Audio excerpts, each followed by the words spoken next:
Welcome to the Genius Factory. Enjoy the video. You begin by confirming your device runs iOS 17 or later, and that Bluetooth is turned on so audio routes reliably.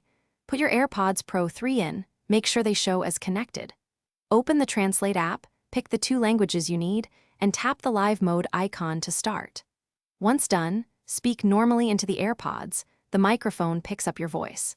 This step gets audio flowing into the app so translations can begin immediately. Now refine how the translation runs by configuring input and output. In Translate, enable auto-detect if you'll switch languages, or set manual input for clarity.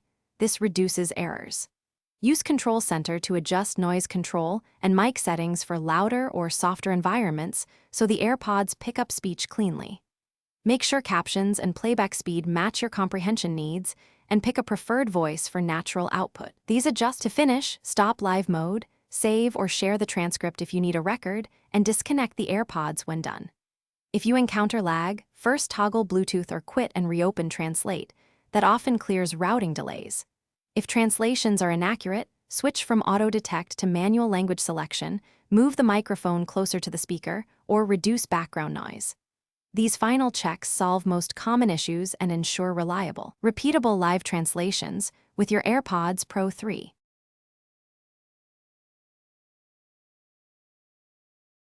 Thanks for watching. If you found this helpful, don't forget to like and subscribe.